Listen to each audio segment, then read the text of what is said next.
അമ്മ സமைയൽ ടിവി ഗോതമ്പ് ഹൽവ നിർമ്മാണ രീതിയിലേക്ക് സ്വാഗതം. സബ്സ്ക്രൈബ് ചെയ്യാൻ മറക്കാനാവാത്ത ബെൽ ഐക്കണിൽ ക്ലിക്ക് ചെയ്യുക. അതുകൊണ്ടാണ് ഞാൻ പോസ്റ്റ് ചെയ്യുന്ന ഓരോ വീഡിയോയും നിങ്ങൾക്ക് ഒരു അറിയിപ്പായിരിക്കും. ഇപ്പോൾ വീഡിയോയ്ക്ക് കൊള്ളനായി പോകാം.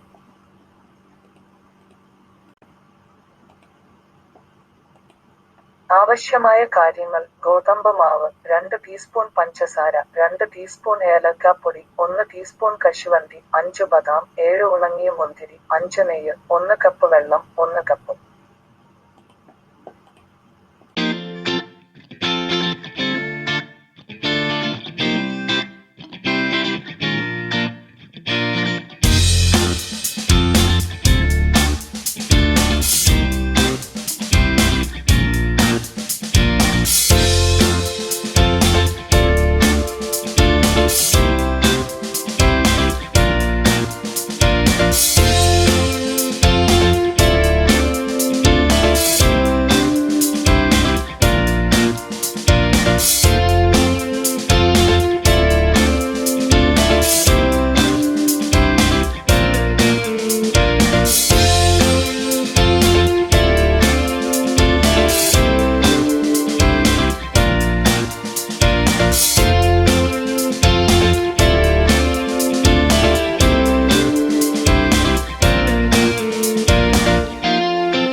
അടുപ്പത്ത് വെച്ച് വറചട്ടി ഇടുക. അതിൽ നെയ്യ് ഒഴിക്കുക. ഉണങ്ങിയതിന് ശേഷം ഗോതമ്പ് മാവ് ചേർത്ത് പൊൻതവിട്ട് നിറമാകുന്നതുവരെ നന്നായി വറുക്കുക.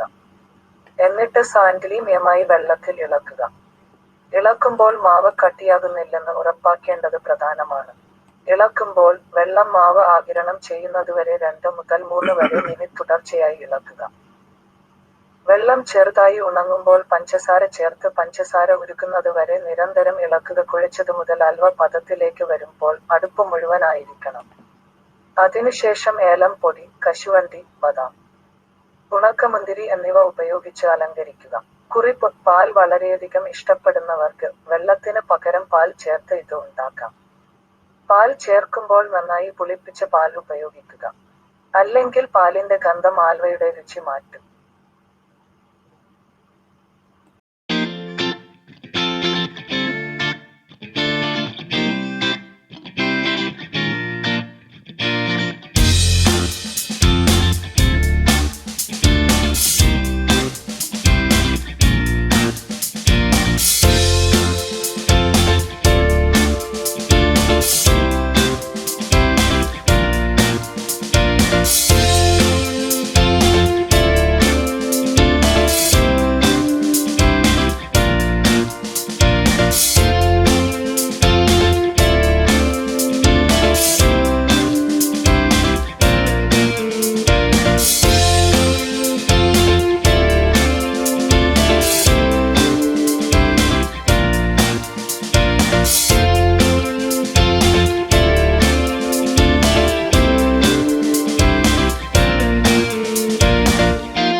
ചാനൽ സബ്സ്ക്രൈബ് ചെയ്യാൻ ബെൽ ഐക്കണിൽ ക്ലിക്ക് ചെയ്യുക.